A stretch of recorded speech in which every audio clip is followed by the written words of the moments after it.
Bienvenidos a Sorbos de Suspenso Podcast.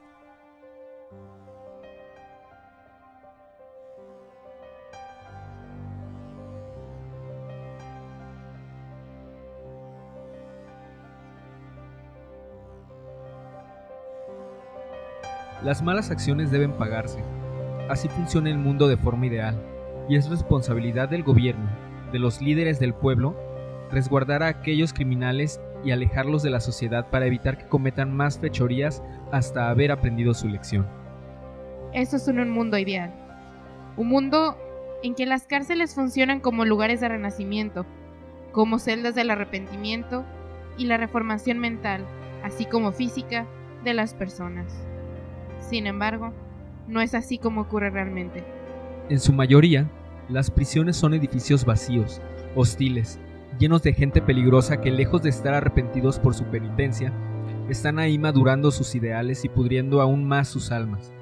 Y si pensabas que esto anterior ya sonaba terrible, es porque no conoces otros casos de prisiones donde los convictos no solo son tratados por la rudeza de su castigo, sino cosas mucho peores, que son hasta difíciles de nombrar. Un ejemplo perfecto de esto es aquel que les traemos hoy. El Palacio de Lecumberri, conocido popularmente como el Palacio Negro, inició su construcción el 9 de mayo de 1885, bajo el régimen de Porfirio Díaz, y gracias a una reforma en el Código Penal de 1871. Originalmente, fue planeado para albergar una población de 800 varones, 180 mujeres y 400 menores. Sin embargo, llegó a tener una población de más de 3,000 reos. Se cuenta que noche y día pueden escucharse ruidos, lamentos y gritos de los presos cuando eran torturados dentro del palacio, pues dentro de sus paredes se cometían pecados más atroces que aquellos que llevaron a cientos de hombres a entrar en él. Escuchas, vayan a llenar su taza con café y acompáñenos esta noche mientras hablamos de el Palacio Negro de Lecumberri.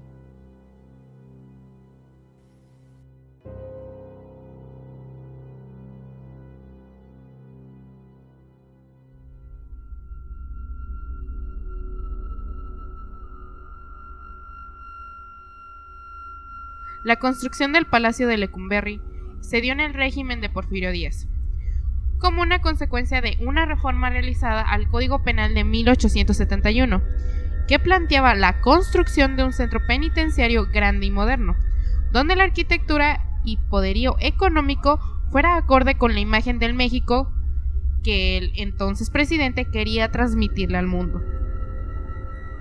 Fue construido bajo un modelo panóptico, un tipo de arquitectura carcelaria ideada por el filósofo utilitarista Jeremy Bentham hacia fines del siglo XVIII. El objetivo de las estructuras de este tipo era permitir a su guardián, hospedado en una torre central, observar a todos los prisioneros recluidos en celdas individuales alrededor de la torre, sin que estos puedan saber si son o no observados.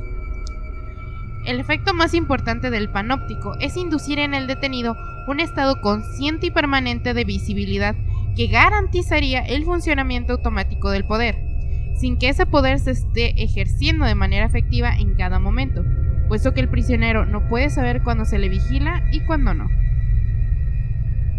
Suena como muy bien planeado, ¿no? Claro, o sea, en el papel suena excelente, pero México, es muy probable que los guardias nunca vigilaran, y tú sabes que eventualmente, si no les estás prestando atención constante, pues el reo se va a terminar dando cuenta. Si alguien no hace las cosas bien y no recibe castigo y ocurre otra vez y otra vez y otra vez.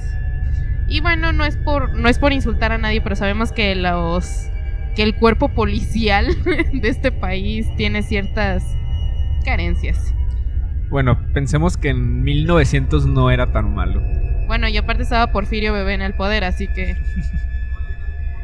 imaginemos que funcionaba. Al inicio, por lo menos. Los encargados de elaborar el proyecto fueron los ingenieros Miguel Quintana, Antonio Torres Torija y Antonio M. Anza, tomando como base este diseño panóptico. Los pabellones de las celdas fueron colocados en torno a una torre central de vigilancia de 35 metros de altura. Me imagino, bueno, no sé, es que una torre de 35 metros de altura tendrían algún sistema de telescopio o algo así para observarlos. Me imagino que, bueno, para empezar no sería un solo guardia, ¿no? O sea, No, imagínate. no, por supuesto. Eh, Pero sí tenían que tener un alcance a los prisioneros. De hecho, o sea, en la imagen se nota como... Imagen que por cierto está en el video de YouTube. Ajá, ahí para lo los que pueden nos ver. escuchan ahí. Sí, la imagen es como una estrella. Son como 7 picos los que son, más o menos. Entonces, en estos pasillos largos, que son las crujías, es donde estaban las celdas. Se supone que la idea era que de ahí del punto central, pues se pudieran ver cada una de las celdas. De hecho, a mí se me hizo como raro. O sea, no entendía cómo exactamente se podían ver, pero... Pero no somos arquitectos, así que imaginemos que entendemos esto y decimos, oh, sí, claro, suena muy lógico. Muy lógico. Por alguna razón, que no sabemos cuál es, se podían ver todas las celdas desde ese punto. Desde ese punto, ok. Su construcción comenzó el 9 de mayo de 1885 en un terreno cuyo propietario había sido de un español cuyo apellido era Lecumberri. De ahí el nombre con el que sería identificado en adelante. Y este comenzó a operar como prisión el 29 de septiembre de 1900. La distribución de las galerías tenía forma de estrella, sí, justo de 7 brazos, y provocaba que los presos se sintieran continuamente vigilados, pues todo el tiempo podían ser observados por los guardias y celadores. Esto les quitaba privacidad e incrementaba la presión psicológica hacia los reclusos. O sea, independientemente de que pudieran pensar que podían hacer algo malo porque los estaban vigilando, no tenían privacidad. O sea, el baño estaba ahí, o sea, incluso estando en el baño, pues los podían ver. Entonces, por lo menos eso, pues sí les debe causar una presión psicológica. Claro, es una especie de tortura psicológica no grave o no terrible, pero sigue siendo un golpe mental. Pero bueno, o sea, la mayoría no estaban ahí por ser blancas palomitas. En algunos casos podría parecerles cruel, pero en otros era como de, bueno, es lo mínimo que te mereces, perder tu privacidad. Sí, depende mucho de los casos, pero... Sí, pero bueno, no es una prisión. No podemos generalizar, claro. Pero, pues sí, era una prisión en la que se llevaba de todo. Estaba diseñada para que fueran desde pequeños ladrones hasta psicópatas en potencia. O psicópatas que ya habían descargado todo su potencial. Entonces, bueno, por unos pierden todos, como diría mi abuela. Bueno, mi abuela decía peor. Los presos eran colocados en determinadas galerías o crujías de acuerdo a los delitos cometidos. En un principio, las celdas eran individuales y estaban equipadas con una cama y un sanitario. Eran individuales en un principio. Contaba con 804 celdas, talleres, enfermería, cocina y panadería. Tenía un área de gobierno, sección de servicio médico y salas de espera. En cada crujía existía una celda de castigo con puertas sólidas que tenían una mirilla. Eran espacios mínimos y pésimamente iluminados. Los reos que tenían la desgracia de caer ahí debían soportar una escasa ventilación y la ausencia de un sanitario. Bueno, si lo ponemos de esta manera, la cárcel sonaba ideal.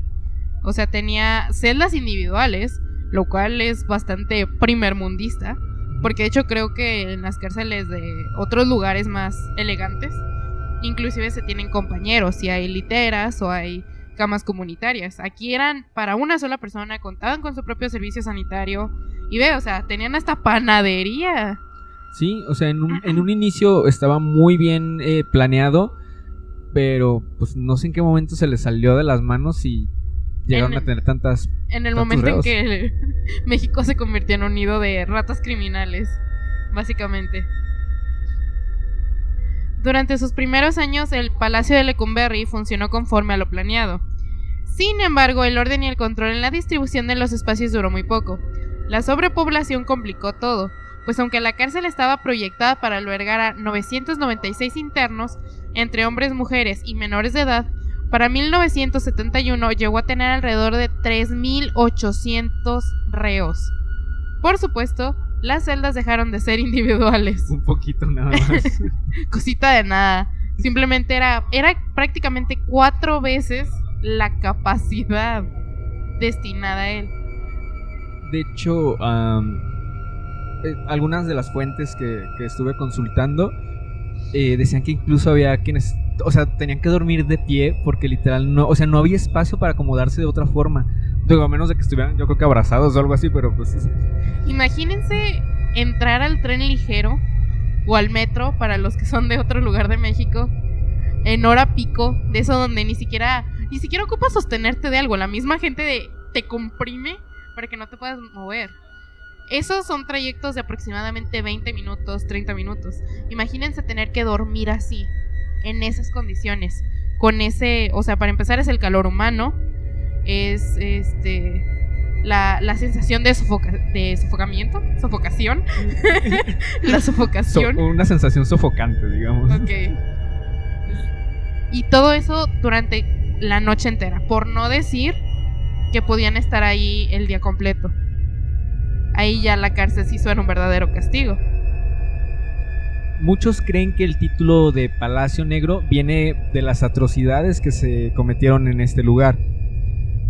En realidad, ese nombre data de 1900, poco antes de su inauguración, cuando una inundación de agua poco salubre hizo que la fachada del edificio se ennegreciera.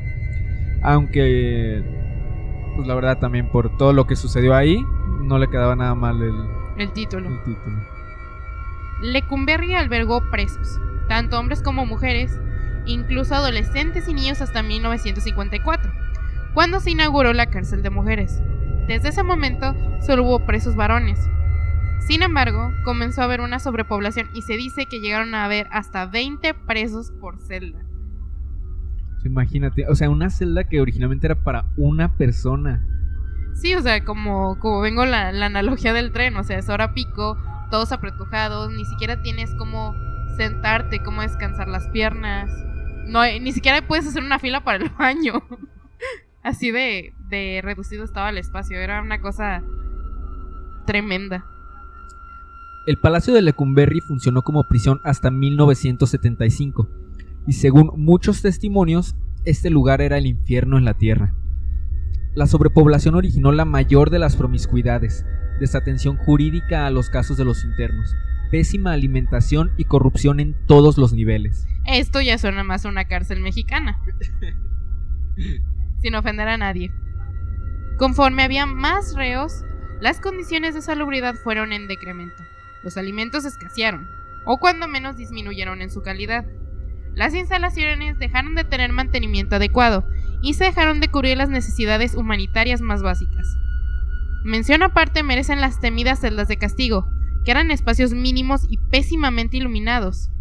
O sea que este lugar, que en un principio sonaba como un lugar bastante decente y bueno para albergar prisioneros, perdió todo eso que lo hizo primermundista, toda esa visión que tenía Porfirio Díaz.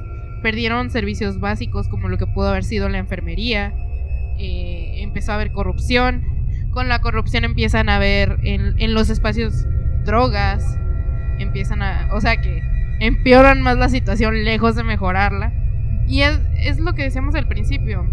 Se supone que una cárcel es para reformarte, para que pienses en lo que hiciste, es el banquito del rincón para adultos, pero si tú lo descuidas, lo llevas a condiciones de hacinamiento, les quitas la comida, les quitas, no sé, la medicina, el pan. Yo creo que yo me haría villana si me quitaran el pan. Pues obviamente, en lugar de convertirse en ese lugar que el presidente tenía planeado, pues se convirtió en un hervidero de ratas. Bueno, sí, o sea, muchas de las personas, bueno, todas las personas, idealmente, pues ya eran villanos, o sea, estaban ahí por algo. Pero aún así las condiciones ya eran inhumanas.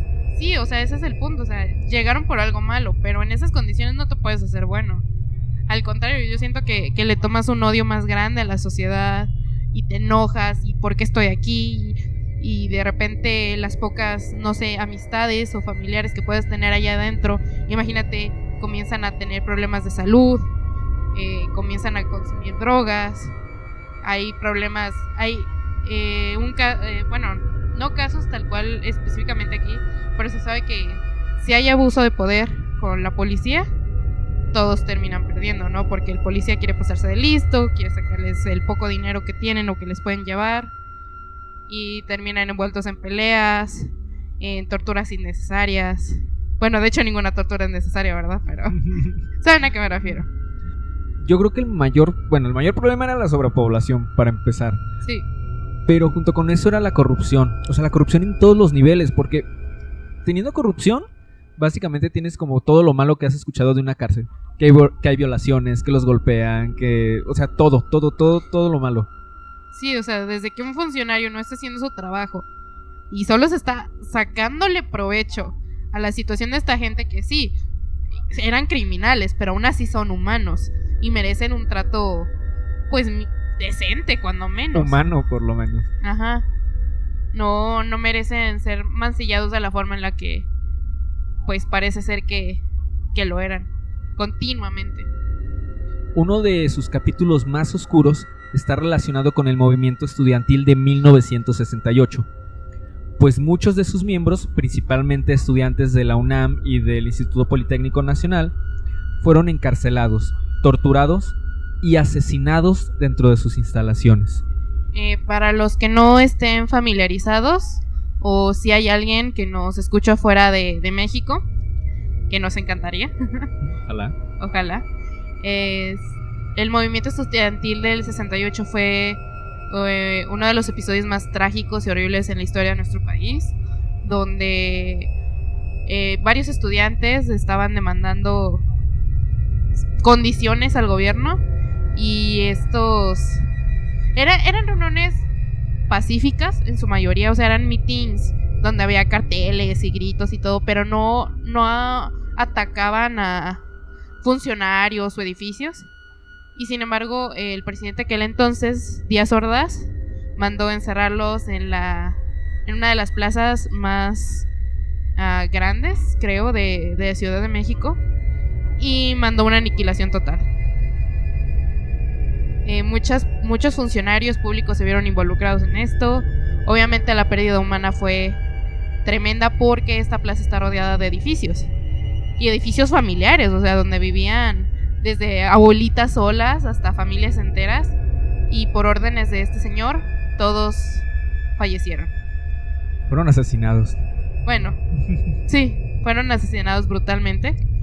Y ahora sabemos que inclusive este edificio, que una amiga, si mal no recuerdo, nos contó que estaba relativamente cerca o estaba por el área, pues también se vio involucrado y también tuvo que ver en la tortura y muerte de muchos de estos estudiantes.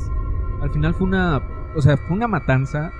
La matanza de Tlatelolco. Sí, de hecho, la matanza de Tlatelolco. De hecho, si quieren más información así, lo buscan.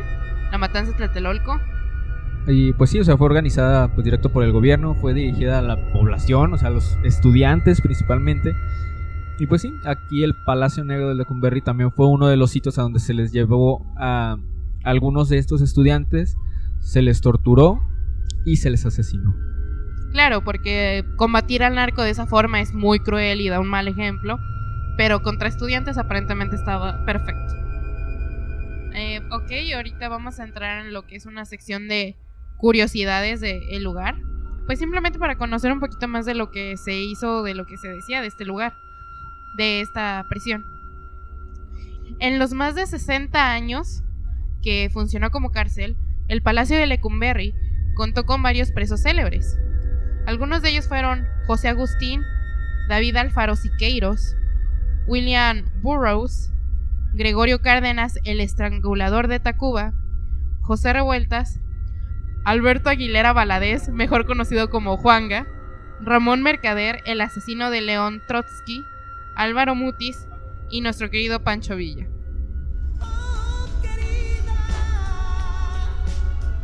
Es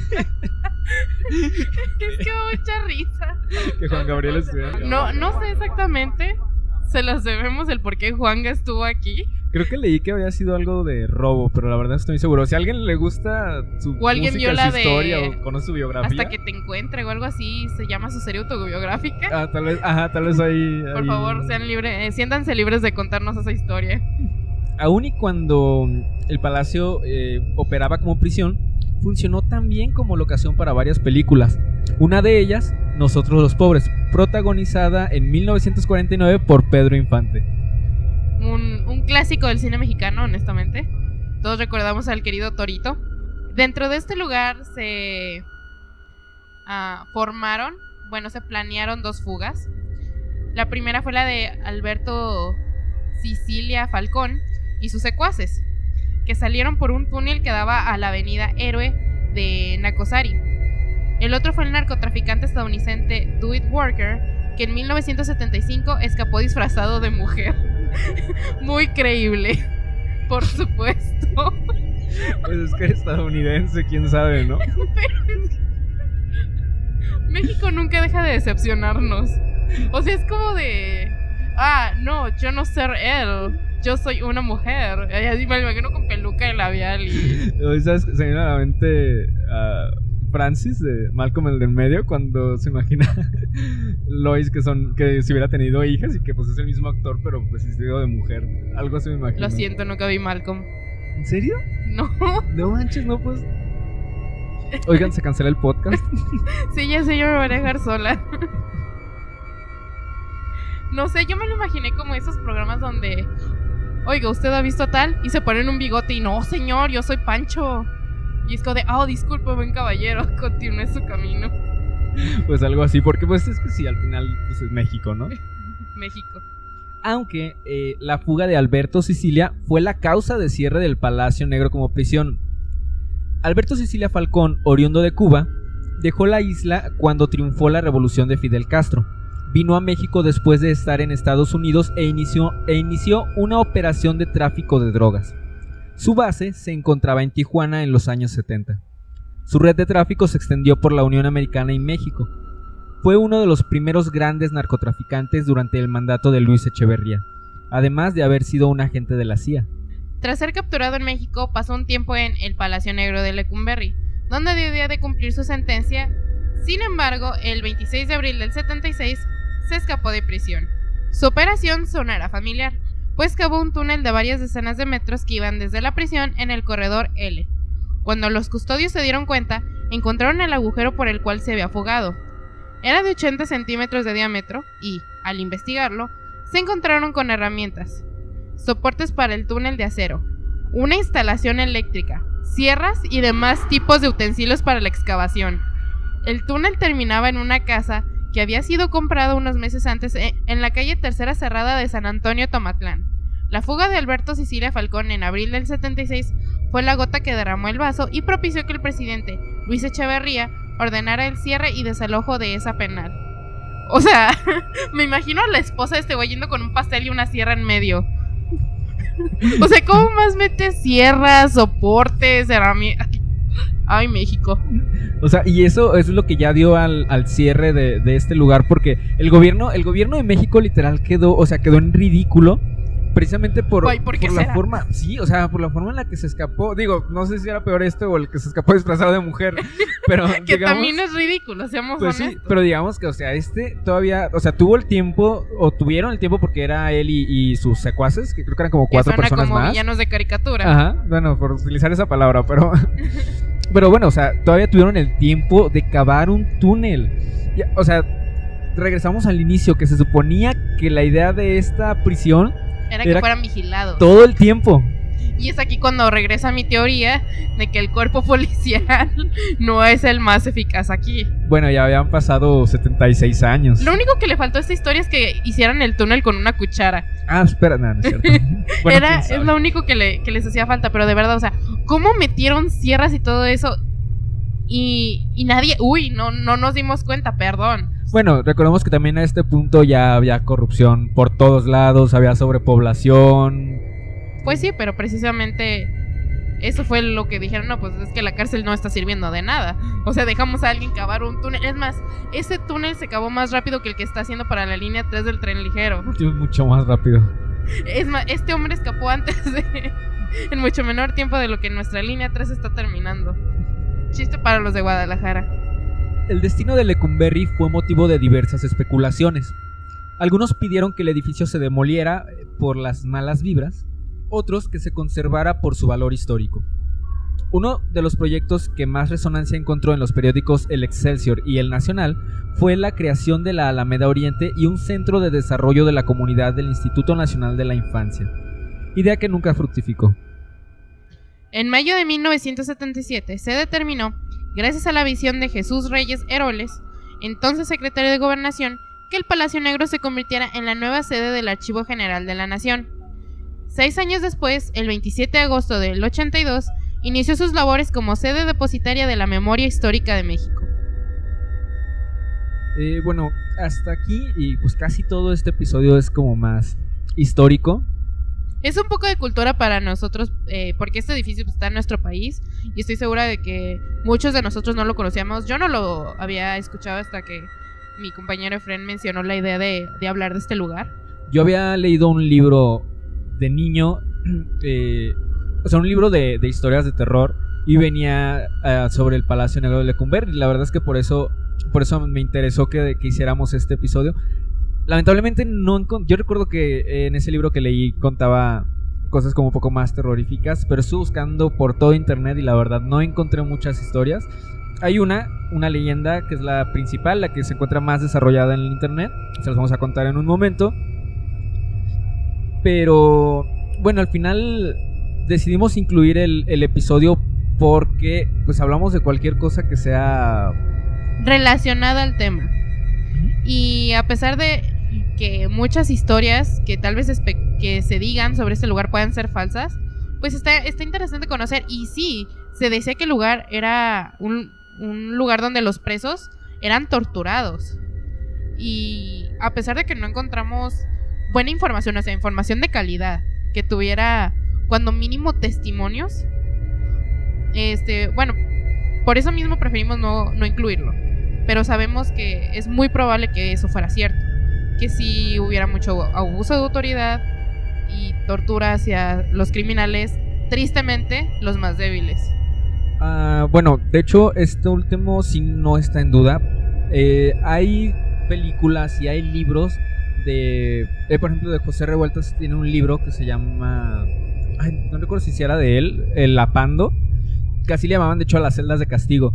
Y en este libro pues relata todo lo que vivían ahí los presos. Yo por el tiempo no me iba a poner a leer el libro ni a ver la película, pero pues al final era como meternos también todavía más en historia. Entonces igual si les interesa como esta parte del tema, hay documentales o películas incluso en YouTube que pueden ver para reforzar un poco más pues la información sobre este tema. Pero a lo que nos truje Chencha, una interesante historia de fantasmas que ocurre en este lugar. Se dice que los internos del penal de Lecumberri vivieron el peor de los infiernos y que sus almas aún se encuentran presas en este frío lugar. De hecho, esta amiga que nos platicó que vivió un tiempo en lo que ahora es la CDMX, ella tuvo la oportunidad de visitar estos lugares y dice que el ambiente se siente pesado. Es uno de esos lugares donde dices, es que algo no está bien aquí. Conociendo la historia, pues sabes qué es, ¿no? Pero sí es el aire, la tensión se siente muy pesada. Sí, de hecho, bueno, el Palacio Negro, que pues ahora como el Archivo General de la Nación, ofrece visitas guiadas. Entonces si alguien vive cerca en Ciudad de México, pues puede ir a visitarlo y platicarnos qué tal. Sí, aprovechen que están en ese lugar porque son una experiencia interesante. Igual y si son muy escépticos o no creen en estas cosas, pues igual se van a llevar una muy buena dosis cultural sobre el lugar y todo lo que pasó ahí. Pero sí, deberían aprovechar que están ahí cerca. Como nosotros que estamos aquí en Guadalajara, nos hace falta una visita al Panteón de Belén, por ejemplo, y traerles un episodio sobre eso. Que lo vamos a hacer, eventualmente. Sí, queda prometido, sin fecha. Sin fecha porque no tenemos tiempo, porque universitarios. Entre estas historias de fantasmas se menciona la aparición de un charro negro en el auditorio del palacio. Se escuchan gritos, lamentos, ruidos extraños que tensan el silencio. De esta historia no hay más información, pero otra de las leyendas cuenta que... En una noche como cualquier otra, Juan, estaba terminando de limpiar las oficinas de recepción. Recordemos que después de 1975, Lecumberri se convirtió en el Archivo General de la Nación. Se había tardado un poco más de lo habitual. Cuando terminó, se disponía a guardar sus utensilios de limpieza en una pequeña bodega al final de un largo pasillo y lleno de eco. Al caminar por el corredor, escuchó un largo suspiro, y este lo asustó un poco porque ya había oído rumores de que ahí espantaban. Pero eso solo fue el inicio.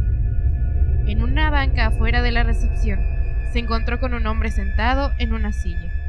Juan sintió que el corazón le daba un vuelco y que perdía el conocimiento. Pero su curiosidad pudo más. Se acercó al misterioso y demacrado personaje y le preguntó: ¿Quién es usted? ¿Cómo entró aquí? El hombre suspiró de nuevo, con profunda melancolía. Miró a Juan con indiferencia, agachó la mirada y volvió a suspirar. Otra vez no vino, ¿verdad?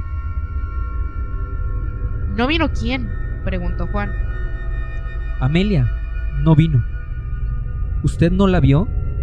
¿Quién es Amelia? ¿Trabaja aquí? Amelia es mi esposa. Juan, más entusiasmado con la conversación que temeroso, comenzó a darle importancia a la vestimenta del personaje. Se dio cuenta que llevaba un uniforme gris, desgastado y sucio. Parecía el uniforme de reo de los años 40. No se veía como un fantasma, más bien como una persona enferma y profundamente triste. ¿Por qué está usted aquí a estas horas? Juan volteó para dejar su cubeta en el piso, y mientras formulaba una pregunta más, aquel misterioso hombre ya no estaba.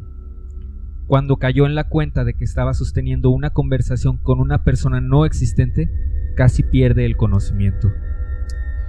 Todos los viernes terceros de cada mes, el fantasma se aparecía haciendo las mismas preguntas. Juan no pudo con la curiosidad y decidió investigar sobre aquella torturada persona. Indagó en los archivos que existían sobre los prisioneros y descubrió que el nombre del fantasma era Jacinto, y lo apodaban el Venado, porque su esposa lo había traicionado con su compadre.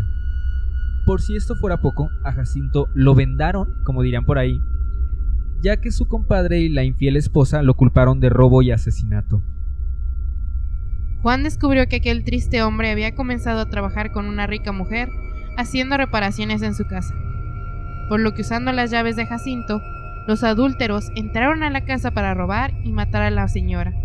La esposa testificó en contra de Jacinto, alegando que este había sido el autor intelectual de aquel macabro plan.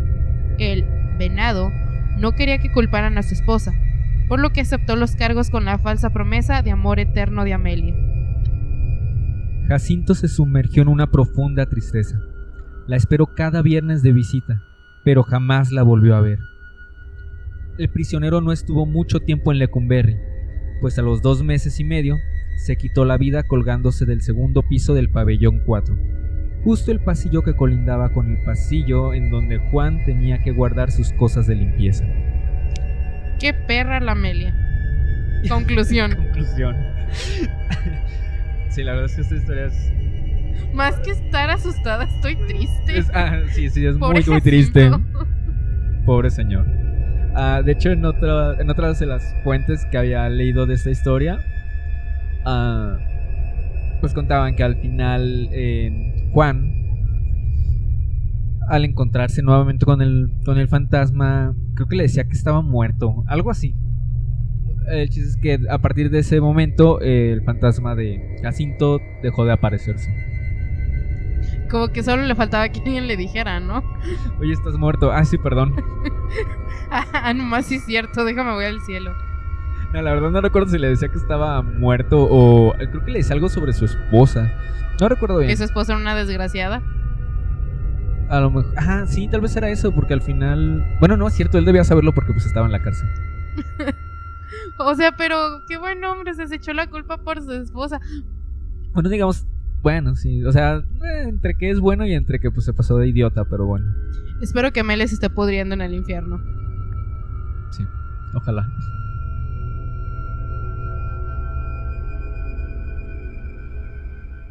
Bueno, eso fue todo de nuestra parte esta semana. Esperamos les haya gustado acompañarnos a conocer esta historia, tanto como a nosotros nos gustó investigarla para ustedes.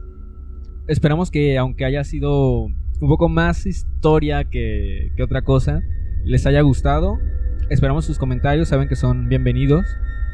Y si conocen ustedes algún otro lugar que creen que merece nuestra atención y creen que merece ser mencionado en algún episodio, pues escríbanos, ya saben, en los comentarios o en los mensajes privados de una de nuestras redes sociales, porque nos encantaría escucharlas. Y pues también, de paso, si les ha gustado este episodio o los anteriores, nos ayudarían mucho compartiéndolo con sus amigos, conocidos, en redes, suscribiéndose al canal de YouTube, siguiéndonos en Podbean. La verdad es que todo eso nos ayuda bastante. Hacer que esta pequeña familia de cafeteros crezca cada vez un poco más. Esto fue todo por este episodio. Nos despedimos de Guadalajara para el internet. Yo soy Ivette Padilla. Yo, Efraín Cabañas. Detrás de los micrófonos se encuentra Matt Sepúlveda. Buenas noches.